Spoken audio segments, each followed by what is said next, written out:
ইসলামের একটা খুব সুন্দর অভ্যাস যেটা আপনার জীবনটা বদলে দিতে পারে ইনশাআল্লাহ। সেটা হচ্ছে ইসলাম সবসময় ইনফিরাদি জিনিসপত্র অ্যাভয়েড করতে বলে, ইজতিমাই জিনিসপত্র আপনাকে করতে বলে। এটার মানে কি? এটার মানে হচ্ছে ইনফিরাদি মানে হলো একা একা করা, একা একা ঘুমানো, একা একা খাওয়া দাওয়া করা, একা একা নামাজ পড়া। ইসলাম এই ব্যাপারগুলো সবসময় অনুৎসাহিত করে। ইসলাম যেটাকে উৎসাহিত করে সেটা হচ্ছে যে ইজতিমাই ব্যাপারগুলো, একসঙ্গে খাবার খাওয়া, একা একা কোনো ভালো কাজ না করে কাউকে সেটাতে ইনভলভ করা। সো এই হ্যাবিট বা এই অভ্যাসটা আপনি যদি রপ্ত করে ফেলতে পারেন যে আমি কোনো কিছু একা করব না, আমি আমার টিমকে নিয়ে করব, আমি আমার ফ্যামিলির লোকজন নিয়ে করব, আমি আমার প্রতিবেশীদেরকে নিয়ে কাজটা করব, বিশ্বাস করেন আপনার জীবনটা বদলে যাবে। কোন সেন্সে আমি বলি, যখন কোনো মানুষ একা একই সব কিছু করতে চায় তার সঙ্গে খুব নেগেটিভ কিছু বিষয় হয়।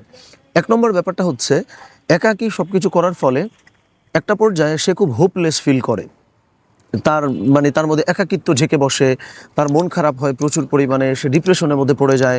আবার সে যখন একটা কাজ করে সে কিন্তু আত্মবিশ্বাসও পায় না, কারণ সে একা যেহেতু করতেছে, ফলে না পায় অনুপ্রেরণা, না পায় আত্মবিশ্বাস, কিন্তু তার মনে হচ্ছে যে একাকী বোধহয় সে অনেক দূর এগিয়ে গেল। সো ইসলাম এই জায়গাটাতে আমাকে আপনাকে কিন্তু টিম ওয়ার্ক করতে বলে। মানে আপনি একদম ছোট থেকে ছোট কাজ করলেও আপনি জাস্ট মাথায় এই জিনিসটা রাখবেন যে একাকী যেহেতু করতে ইসলাম নিষেধ করেছে, সো আমার এই কাজে আমি দেখি কাউকে ইনভলভ করতে পারি কিনা। সো জাস্ট ইনভলভমেন্টের কাজটা আপনি করবেন, এর বারাকা, অবিশ্বাস্য রকম বারাকা আল্লাহ সুবহানাহু ওয়া তাআলা আপনাকে কিন্তু দেবেন। সো এই ব্যাপারগুলো আমরা ইনশাআল্লাহ আমলে নিয়ে আসবার চেষ্টা করব এবং শেয়ার করে অন্যকেও আমরা ইনশাআল্লাহ জানিয়ে দিতে পারি।